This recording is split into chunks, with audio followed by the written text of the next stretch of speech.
इसे जरूरी नहीं है, लेकिन वीडियो को लाइक या फिर डिसलाइक करने की कोशिश जरूर किया करें। तो जैसे इस मूवी का स्टार्ट होता है, हमें मूवी का मेन कैरेक्टर सियोंग दिखाया जाता है और उसकी बेटी का बर्थडे होता है। इसीलिए सियोंग की मदर उसे कुछ पैसे देती है ताकि वो अपनी बेटी को डिनर पर ले जा सके। लेकिन अब सियोंग को और पैसों की जरूरत होती है, तो इसीलिए वो अपनी मदर का ATM कार्ड चुरा लेता है। इसके बाद वो अपनी मदर की सारे पैसे चुरा लेता है और पैसों को वो लगा देता है हॉर्स राइडिंग में, और इस गेम में वो 4 मिलियन वॉन जीत जाता है। अब सियोंग ने एक कंपनी से बहुत सारे पैसे उधार ले रखे थे, तो इसीलिए वही लोग उसके पीछे पड़ जाते हैं। इसके बाद वो सियोंग को पकड़ ही लेते हैं और वो उसे काफी मारते हैं। और जब सियोंग उनके पैसे लुटाने के लिए अपने पॉकेट्स चेक करता है, तो वो देखता है कि उसके पास तो पैसे हैं ही नहीं, यानी वो वाले पैसे जिसने हॉर्स राइडिंग में जीते थे। और तब उसे याद आता है कि जब वो इन लोगों से बचकर भाग रहा था तो वो एक लड़की से टकरा गया था, तो जरूर उसी लड़की ने ही उसकी जेब काट ली। अब क्योंकि सियोंग के पास पैसे तो होते ही नहीं, तो इसीलिए वो लोग उसे 1 महीने का और टाइम देते हैं जिसमें कि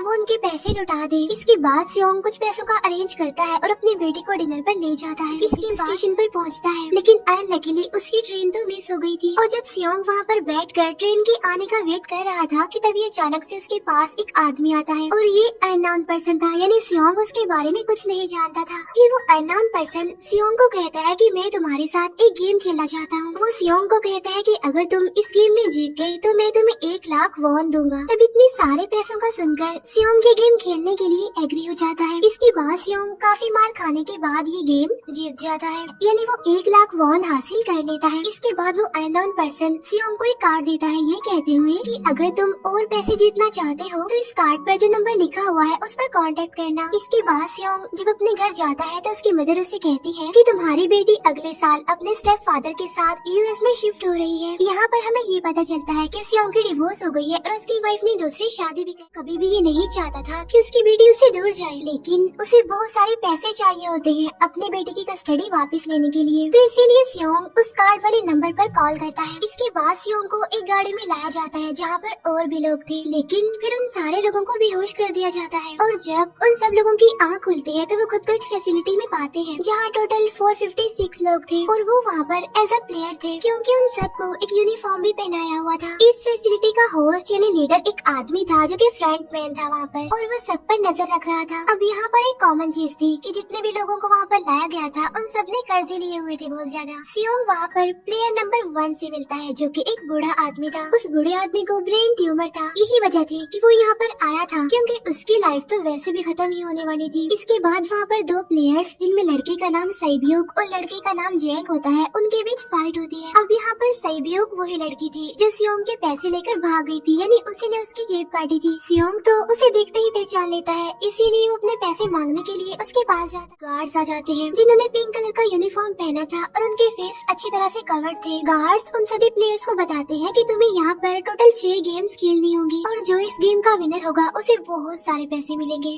इसके बाद उन सबसे एक कॉन्ट्रैक्ट पर साइन करवाया जाता है, और इस कॉन्ट्रैक्ट के 3 मेन रूल्स थे। पहला रूल ये कि कोई भी प्लेयर अपनी मर्जी से गेम को छोड़कर नहीं जा सकता। दूसरा रूल ये होता है कि जो भी प्लेयर खेलने से मना करेगा तो उस प्लेयर को एलिमिनेट कर दिया जाएगा, और उनके मुताबिक एलिमिनेट का मतलब क्या था ये तो हम आगे ही जानेंगे। गेम का तीसरा रूल ये था कि अगर मेजोरिटी इस गेम को खेलना नहीं चाहती तो वो इस गेम को छोड़कर जा सकते हैं। इसके बाद उन सबको गेम के लिए ले जाया जाता है। अब यहाँ पर सियोंग अपनी क्लासमेट सैंगवू से भी मिलता है जो कि उसे बचपन से जानता था। सियोंग उसे वहाँ पर देखकर काफी हैरान होता है क्योंकि वो तो किसी बिजनेस के लिए आउट ऑफ कंट्री चला गया था, अब पहले गेम के लिए वहाँ पर थी। और इस गेम का रूल काफी सिंपल था, और वो ये था कि डॉल जब भी गाना गाएगी उन सबको आगे बढ़ना है, और जैसे ही वो गाना बंद करेगी तो उन सबको रुक जाना है और मूव नहीं करना है, और अगर कोई हिल गया तो उसे एलिमिनेट कर दिया जाएगा। अब स्टार्टिंग में तो ये सब कुछ उन्हें किसी प्रैंक की तरह लग रहा था, लेकिन जब एक लड़का हिल जाता है तो उसे शॉट करके मार दिया जाता है, और यही होता है एलिमिनेट का मतलब, यानी उन्हें मार दिया जाएगा। अब ये देखकर वो सारे लोग काफी घबरा जाते हैं और उन्हें पता चल चुका था कि वो खतरे में है, इसीलिए लोग डरते हुए पैनिक करते हुए इधर उधर भागने लगते हैं।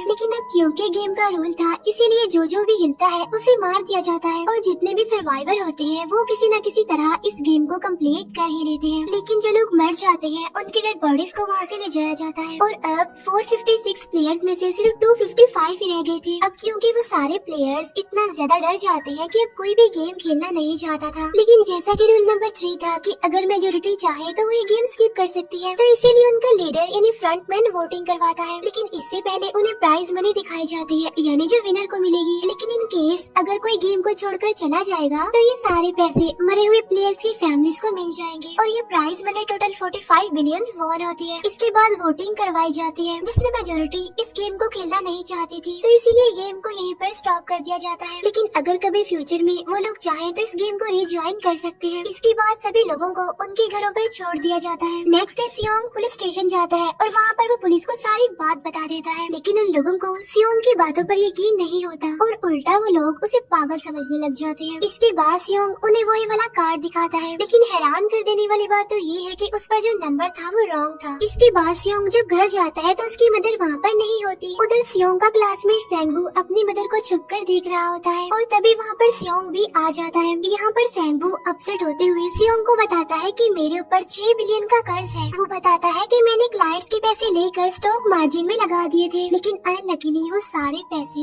डूब गए। और तभी सियोंग के पास हॉस्पिटल से कॉल आती है। सियोंग की मदर का पाँव काफी इंजर्ड था, लेकिन डायबिटीज का ट्रीटमेंट न होने की वजह से उनकी चोट और ज्यादा बढ़ गई। तब डॉक्टर सियोंग को बताते हैं कि तुम्हारी मदर का ट्रीटमेंट हो सकता है, लेकिन इसके लिए हमें इनका पाँव काटना होगा। लेकिन इस ऑपरेशन में बहुत सारे पैसे लगने वाले थे। लेकिन जाहिर सी बात है सियोंग के पास इतने पैसे तो होते नहीं। इवन उसने तो अपनी मदर के इंश्योरेंस के पैसे भी उड़ा दिए थे। तब इसीलिए सियोंग पैसे मांगने के लिए अपनी वाइफ के पास जाता है, लेकिन उसकी वाइफ उसे पैसे देने से इनकार कर देती है। फिर उसकी वाइफ अपने हस्बैंड को बताती है कि सियोंग आया था पैसे मांगने के लिए, और तभी उसका हस्बैंड सियोंग को पैसे देने आता है। साथ साथ उसे ये भी कहता है कि मेरी फैमिली से दूर रहो। लेकिन सियोंग उसे मारने लगता है और तभी उसकी बेटी भी वहाँ पर आ जाती है। इसके बाद सियोंग का एक फ्रेंड अपने बॉस के पास पैसे मांगने जाता है, लेकिन उसका बॉस उसे पैसे देने से मना कर देता है। तो इसीलिए उन दोनों के बीच फाइट होने लगती है। इस फाइट के दौरान उसके बॉस का हाथ मशीन में आ जाता है। तब मौके का फायदा उठाकर सियोंग का फ्रेंड पैसे लेकर वहाँ से भाग जाता है। फिर इसके बाद सियोंग का फ्रेंड अपने घर आकर अपनी वाइफ को कहता है कि पहले फ्लाइट लो और जाओ यहाँ से। इसके बाद सईब्यूक एक एजेंट से मिलती है, क्योंकि उसने अपनी मदर को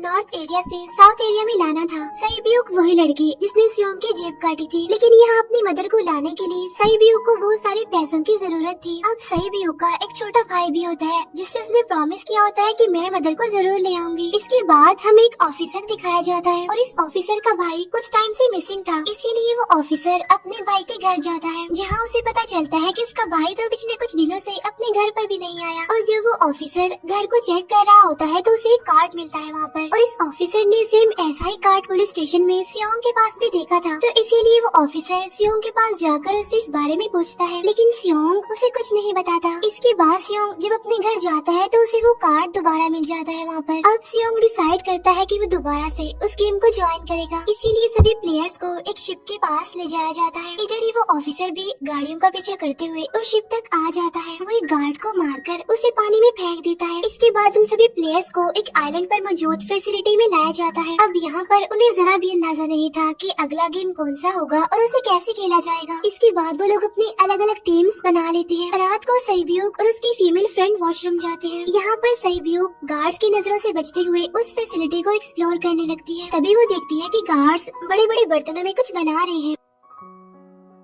लेकिन अब क्योंकि गार्ड्स को शक हो जाता है तो ये गार्ड वॉशरूम्स को चेक करने के लिए आता है। लेकिन तब तक सईब्यूक वापस आ चुकी थी। इसके बाद सईब्यूक अपनी फीमेल फ्रेंड को सारी बात बता देती है जो उसने देखा था, लेकिन यहाँ पर सेंगू उन दोनों की बातें सुन लेता है और वो इस बारे में सईब्यूक से पूछता है, जिस पर सईब्यूक बताती है कि वो बड़े बड़े बर्तनों में कुछ पका रहे थे। इसके बाद उन सभी प्लेयर्स को प्ले ग्राउंड में लाया जाता है, जहाँ पर उनके सामने 4 शेप्स थी। 4 शेप्स में से उन्होंने किसी एक शेप को चूज करना था। अब यहाँ पर सेंगू को पता चल जाता है कि गेम क्या है और क्या करना है हमें। सेंगू सियोंग को बताता है कि सबने अलग अलग शेप्स को चुनना है। इसके बाद उन सभी को एक छोटा सा बर्तन दिया जाता है जिसमें की शेप्स बनी होती है। अब गेम उनकी ये होती है कि उन्होंने किसी तरह उस शेप को बाहर निकालना है बगैर डैमेज किए, लेकिन अगर शेप जरा से भी खराब हो गई तो उन्हें एलिमिनेट कर दिया जाएगा, यानी मार दिया जाएगा। अब यहाँ पर सेंगू तो इजिली उस शेप को निकाल लेता है, लेकिन सियोंग इतना ज्यादा घबरा जाता है कि उसकी हालत खराब होने लगती है। लेकिन फिर वो किसी न किसी तरह करके इस गेम को भी जीत लेता देता है। इसके बाद उन सबको वापस से रूम में लाया जाता है। अब यहाँ पर 187 प्लेयर्स वापस आए थे, जिनमें से अब सिर्फ 108 ही रह गए थे। इसके बाद उन सबको खाने के लिए ले जाया जाता है, लेकिन खाने की वजह से जैंग की एक लड़के से फाइट हो जाती है, जहाँ पर जैंग उस लड़के को इतना ज्यादा मारता है कि वो मौके पर ही मर जाता है। इधर ही हम देखते हैं कि उन प्लेयर्स में से एक डॉक्टर होता है जो गार्ड्स के साथ मिलकर मरे हुए लोगों के ऑर्गन्स निकाल कर उन्हें चाइनीज को बेचने का काम करता है। इसीलिए जब भी डेड बॉडीज को ले जाया जाता है तो वो डेड बॉडीज को गायब कर लेते हैं, क्योंकि ये सब कुछ एक प्लान के अकॉर्डिंग चल रहा था, क्योंकि ये सारा कुछ फ्रंट मैन से छुप कर हो रहा था। यही वजह थी कि कंट्रोल रूम में भी उन्होंने अपना ही एक आदमी बिठाया हुआ था, जो कि लोगों की सारी वीडियो फुटेज डिलीट कर देता था। और गार्ड्स तो डॉक्टर को गेम के बारे में पहले ही बता देते थे ताकि वो सरवाइव कर सके। यहाँ पर एक गार्ड उसी प्लेयर डॉक्टर को बताता है कि आज हमने प्लेयर्स को जानबूझकर खाना कम दिया है ताकि वो आपस में लड़ने लगे, जिससे होगा ये कि सारे वीक प्लेयर्स गेम से आउट हो जाएंगे। साथ ही गार्ड डॉक्टर को अपनी अगली गेम के बारे में बता देता है। अब 30 मिनट के बाद वहाँ पर लाइट्स ऑफ होने वाली थी। अब यहाँ पर सैंगवू को पता था कि सियोंग की टीम जरूर कोई उल्टा काम करेगी, इसीलिए वो उस टीम को अपने पास बुलाकर उन्हें रिलैक्स रहने के लिए कहता है। उधर वो जो डॉक्टर प्लेयर होता है वो जैंग की टीम में शामिल हो जाता है। यहाँ पर डॉक्टर जैंग को बता देता है कि अगला गेम क्या होने वाला है। इसके बाद लाइट्स ऑफ हो जाती है और जैंग अपनी टीम के साथ मिलकर बाकी सभी को मारने लगता है। जैंग एक लड़के को मारकर सैब्यू को मारने जाता है, लेकिन तभी सियोंग उसे बचा लेता है। इसके बाद गार्ड्स वहाँ पर आकर उन सभी को रोक लेते हैं और अब टोटल 80 लोग रह गए थे। इसके बाद उन सभी को तीसरे गेम के लिए ले जाया जाता है और यहाँ पर उन्हें 10-10 प्लेयर्स की एक टीम बनाने के लिए कहा जाता है और वो लोग ऐसा ही करते हैं, अपनी अपनी टीम बना लेते हैं। अब क्योंकि जैंग को अगले गेम के बारे में पहले ही पता होता है, इसलिए वो सैब्यू की फीमेल फ्रेंड को अपनी टीम में नहीं रखता और वो अपनी टीम में सिर्फ मर्दों को ही रखता है। इसके बाद सैंगवू भी अपनी एक टीम बना लेता है। अब क्योंकि उन्हें एक प्लेयर की जरूरत थी, तो इसीलिए सैब्यू की फीमेल फ्रेंड उनकी टीम में शामिल हो जाती है और ये गेम असल में टग ऑफ वॉर का होता है, यानी उन्होंने अपने सामने वाली टीम को नीचे गिराना था। इसके बाद गेम स्टार्ट हो जाती है और जैंग की गेम बड़ी आसानी से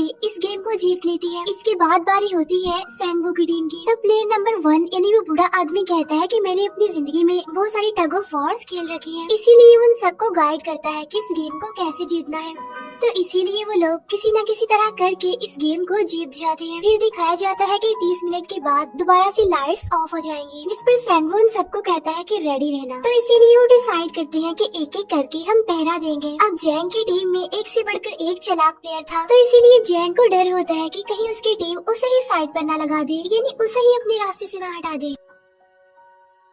दूसरी तरफ डॉक्टर और गार्ड्स मिलकर डेड बॉडी की ऑर्गन्स निकाल रहे होते हैं और इन ऑर्गन्स को डिलीवर करने जाना था गार्ड नंबर 28 एंड 29। तब वो सभी एक डेड बॉडी के बारे में बातें करने लगती हैं, जिसकी सिर्फ एक किडनी थी और वो उसे ज़ॉम्बी कह रहे थे। अब यहाँ पर जो गार्ड नंबर 29 था, यानी जिसने वो ऑर्गन्स डिलीवर करने जाने थे, वो कोई और नहीं बल्कि वो ऑफिसर था जो गार्ड के बेस में वहाँ पर आया था। और ये सब बातें सुनकर उसे शक होता है कि शायद ये लोग मेरे भाई की बात कर रहे हैं, क्योंकि उसकी भी एक ही किडनी थी। इसके बाद नंबर 28 और 29 यानी वो ऑफिसर ऑर्गन्स को डिलीवर करने के लिए चले जाते हैं। रास्ते में वो ऑफिसर नोटिस करता है कि टनल में तो बॉम्ब लगा हुआ है। तब नंबर 28 उसे बताता है कि जब हम यहाँ से बाहर निकलेंगे तो इस जगह को ब्लास्ट कर दिया जाएगा। अब यहाँ पर वो ऑफिसर नंबर 28 से और इन्फॉर्मेशन लेने की कोशिश करता है, इसीलिए नंबर 28 को उस पर डाउट होने लगता है। इसीलिए वो उस ऑफिसर को अपना फेस दिखाने के लिए कहता है। अब यहाँ पर वो ऑफिसर अपना फेस भी दिखा देता है, साथ साथ वो नंबर 28 पर गन पॉइंट भी कर देता है। साथ साथ वो ऑफिसर उससे एक किडनी वाले आदमी के बारे में पूछता है कि वो कौन है जिसे तुम ज़ॉम्बी कहते थे, जिस पर वो नंबर 28 उससे कहता है कि वो तो एक लड़की थी। अब यहाँ पर नंबर 28 उस ऑफिसर को कहता है कि तुम लीडर के रूम में जाकर सारी इन्फॉर्मेशन देख सकती हो, वहाँ पर सबका डाटा है। ये जानने के बाद वो ऑफिसर नंबर 28 को मार डालता है। उधर वो डॉक्टर गार्ड से अगले गेम के बारे में पूछता है, लेकिन इस बार गार्ड्स को भी अगले गेम के बारे में पता नहीं होता। तब इसीलिए डॉक्टर को गुस्सा आ जाता है और वो एक गार्ड को पकड़ लेता है और उनकी फाइट होने लगती है। इसी फाइट में डॉक्टर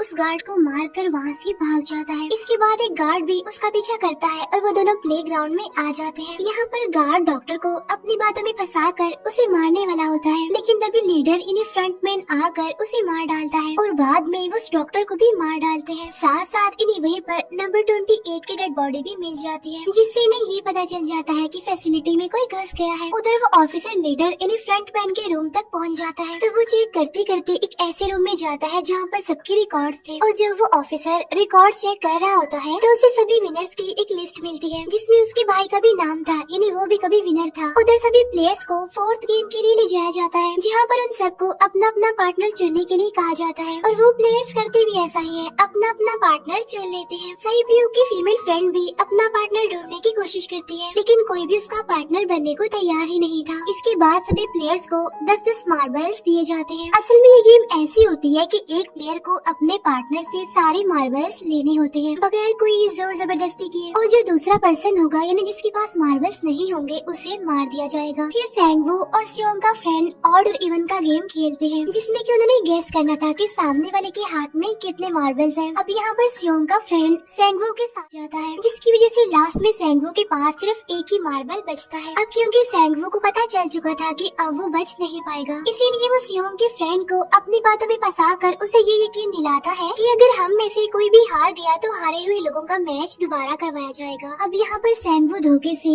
सियोंग के फ्रेंड के सारे मार्बल्स चेंज कर देता है। इसके बाद सैंगवू मार्बल्स लेकर गार्ड को दे देता है और वहाँ से बाहर चला जाता है। और जब सियोंग का फ्रेंड मार्बल्स चेक करता है तो वहाँ पर पत्थर होते हैं। उधर प्लेयर नंबर 1 यानी उस बूढ़े आदमी की हालत खराब हो रही थी, इसीलिए वो तो इधर उधर घूम रहा था, लेकिन सियोंग किसी तरह उसे खेलने के लिए एग्री कर लेता है। अब यहाँ पर वो दोनों यानी वो बूढ़ा आदमी और सियोंग भी इवन आउट खेलते हैं। अब इनमें से वो बूढ़ा आदमी सियोंग के सारे मार्बल्स जीत जाता है, लेकिन लास्ट राउंड में वो बूढ़ा आदमी भूल जाता है कि उसने क्या चूज किया था। तो यहाँ पर सियोंग उसे बातों में फंसा कर उसके सारे मार्बल्स ले लेता है, लेकिन यकीन मानिए कि वो बूढ़ा आदमी काफी चालाक था। उसने एक मार्बल अपने पास ही रखा हुआ था और वो दोबारा से इधर उधर घूमने लगता है। अब यहाँ पर सियोंग उसे रिक्वेस्ट करता है कि प्लीज मेरे साथ एक और गेम खेलो ना। तब यहाँ पर वो बूढ़ा आदमी कहता है कि मुझे पता है कि तुमने सारे मार्बल्स धोखे से लिए हैं मुझसे। वो कहता है कि मुझे सब पता था, बस मैं पागल बनने की एक्टिंग कर रहा था।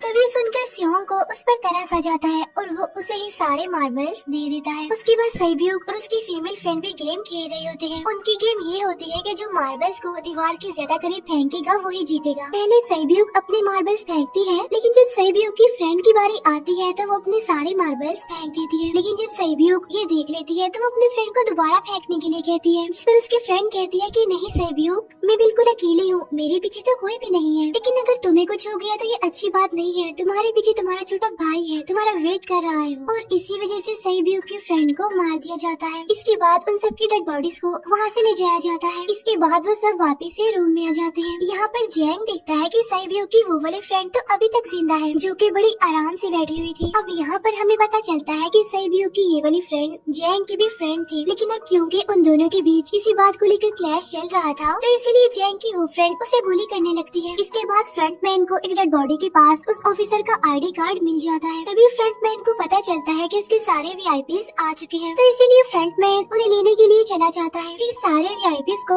उनके रूम में लाया जाता है। इसके बाद फ्रंटमैन वीआईपीज के आने के बारे में एक और आदमी को जाकर बताता है और यही आदमी मेन होता है। और ये कौन होता है हम ये आगे जानेंगे। फिर नेक्स्ट डे उन सबको 5वें गेम के लिए लाया जाता है, जहाँ पर 1 से लेकर 16 तक नंबर पड़े होते हैं और वो सभी प्लेयर्स अपना अपना नंबर ले लेते हैं। नंबर का मतलब ये था कि जो नंबर भी एक प्लेयर पर आएगा उसके मुताबिक उसकी बारी आएगी। अब यहाँ पर लास्ट में पहला और आखिरी नंबर रह जाता है, यानी 1 और 16। तो यहाँ पर सियोंग कंफ्यूज हो जाता है कि उसे कौन सा नंबर चूज करना चाहिए। अगर उसने पहला नंबर लिया तो वो फंसेगा और मरेगा, क्योंकि उसे नहीं पता कि गेम क्या है। और अगर लास्ट नंबर लेगा तो क्या पता उसकी बारी ही ना आए, टाइम कम रह जाए। और तभी वहाँ पर एक आदमी आ जाता है और वो सियोंग को कहता है कि मुझे पहला नंबर चाहिए, क्योंकि मैं अपनी जिंदगी में कभी भी फर्स्ट नंबर पर नहीं आया। फिर इसके बाद उन्हें गेमिंग रूम में लाया जाता है। अब इस गेम का रूल ये होता है कि दिए हुए टाइम में उन्हें ब्रिज की दूसरी साइड पर जाना है। अब इसके बीच में 2 तरह के ग्लास लगे होते हैं, एक तो होता है आम ग्लास और एक होता है टेम्पर्ड ग्लास। आम ग्लास पर पाँव रखते ही वो टूट जाएगा और वो लोग नीचे गिर जाएंगे। इसके बाद गेम स्टार्ट हो जाता है और वो लोग एक एक करके मरने लगते हैं। फिर एक टाइम ऐसा आता है जब जैंग सबके सामने होता है और वो आगे ही नहीं बढ़ रहा होता। अब उनके पास एक ही रास्ता था, या तो वो आगे जाए या सारे ही मर जाए। और तभी जैंग के सामने उसकी वही फ्रेंड आ जाती है जो उसे बुली कर रही थी और वो जैंग को कहती है कि मैंने तुम्हें कहा था कि जिस दिन तुमने मुझे धोखा दिया मैं तुम्हें मार दूंगी। इसके बाद वो जैंग को पकड़ लेती है और उसे लेकर नीचे कूद जाती है, जिसकी वजह से उन दोनों की मौत हो जाती है। अब वहाँ पर एक आदमी था जो कि ग्लास कंपनी में काम करता था और उसे पता था कि टेम्पर्ड ग्लास कौन सा है, लेकिन जब फ्रंटमैन को इस बात का पता चल जाता है तो वो लाइट्स ऑफ करवा देता है ताकि वो ग्लास को पहचान ही ना पाए। अब लास्ट में एक ही स्टेप बचता है और उनके पास तो टाइम ही नहीं था, इसीलिए सैंगवू उस आदमी को धक्का दे देता है। तो यहाँ पर सैंगवू सियोंग और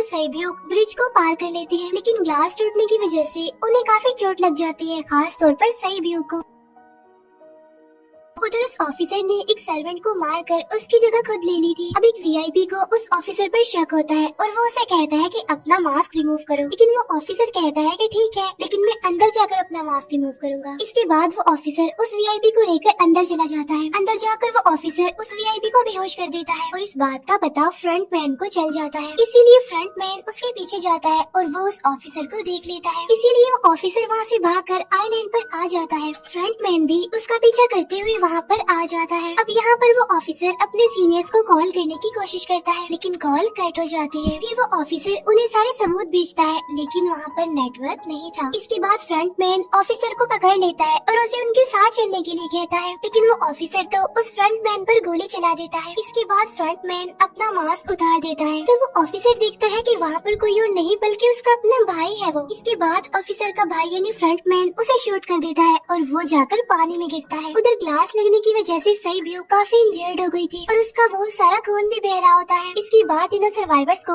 डिनर के लिए ले जाया जाता है और उनके पास एक एक नाइफ भी रख दिया जाता है, मतलब रात में उन तीनों में से कोई भी एक दूसरे को मार देगा। तभी सियोंग नोटिस करता है कि सेब्यूक की हालत काफी खराब है, इसीलिए वो सेब्यूक को कहता है कि फिक्र मत करो, हम दोनों साथ हैं और इस गेम में हम दोनों मिलकर सेंगवू को हरा देंगे। इसके बाद हम दोनों यहाँ से बाहर निकल जाएंगे और पैसों को आधा आधा डिवाइड कर लेंगे। सेब्यूक उसे बताती है कि मेरा एक छोटा भाई है जिसे मैं ऑर्फनेज में छोड़कर आई हूँ, और अगर हम दोनों में से कोई भी जिंदा बचकर बाहर जाएगा तो उसे उन दोनों की फैमिलीज का ख्याल रखना होगा। अब सेब्यूक की हालत काफी खराब थी, उसे डॉक्टर की जरूरत थी, इसीलिए सियोंग कोई मदद लाने के लिए जाता है, लेकिन जब तक वो वापस आता है तब तक सेंगवू सेब्यूक को मार चुका था। फिर नेक्स्ट डे उन दोनों को गेम नंबर 6 यानी लास्ट गेम के लिए ले जाया जाता है। गेम का रूल बड़ा ही सिंपल था कि मार दो या मर जाओ, और इस गेम का नाम होता है स्क्विड गेम। इसके बाद गेम स्टार्ट हो जाती है और उन दोनों के बीच काफी फाइट होती है, लेकिन लास्ट में सेंगवू की हालत खराब होने लगती है। तभी सियोंग कहता है कि मैं इस गेम को रोकना चाहता हूँ, और तभी सियोंग